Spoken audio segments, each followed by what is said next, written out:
Good morning to you, and I thank you again for joining with me. I'm told that somewhere in the backwoods of West Virginia, there was a judge that let petty offenders roll a dice to determine the number of days they would get in jail. Now, after the judge's death, the secret came out. The dice was actually loaded. Well, God gave us our freedom. The question is, how do we use that freedom? And maybe there is a sense in which the dice is loaded. You could say that there are some things not like that.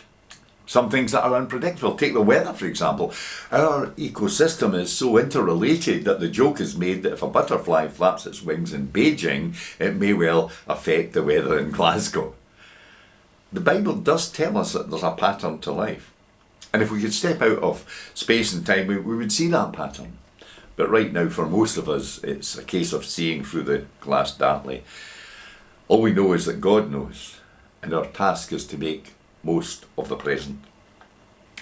In the words of Robin Williams in the film Dead Poets Society, Carpe Diem, or seize the day. Remember, he plays the part of a teacher who takes his class into the big hall and shows them a trophy case. And he shows them the pictures of past heroes of the school.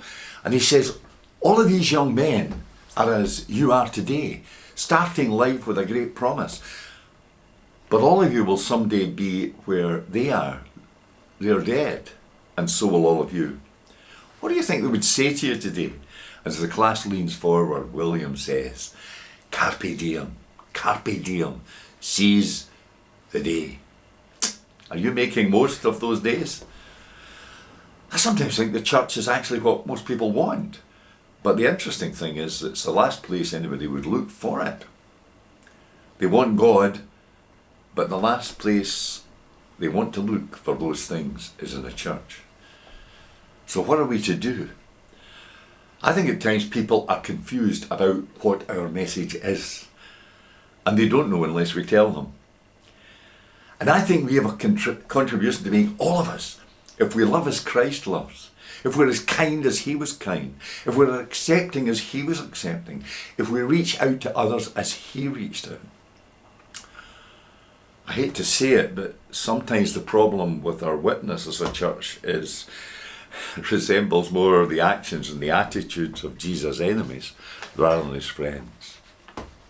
We can be judgmental, we can be unloving, and we all know those attitudes do so much more harm to the Christian cause.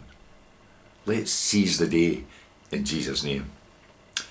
Our patron saint in Scotland was a man called Andrew. He was not a leader, but he did what he did and he brought people to Jesus, and I like that. During the making of the film Ben-Hur, Charlton Heston had to learn how to drive a chariot. You must remember the race. And after many weeks of lessons, Heston told the director, I think I can drive the chariot all right, but I'm not sure I can actually win the race.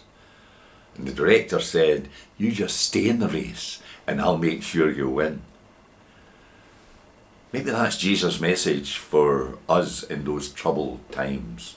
Just stay in the race and I'll make sure you win. God holds the future and we are his children. Do not be afraid. And let's carpe diem. Let's seize the day in Jesus' name. Again, thank you for listening to me, and God bless you this week and always.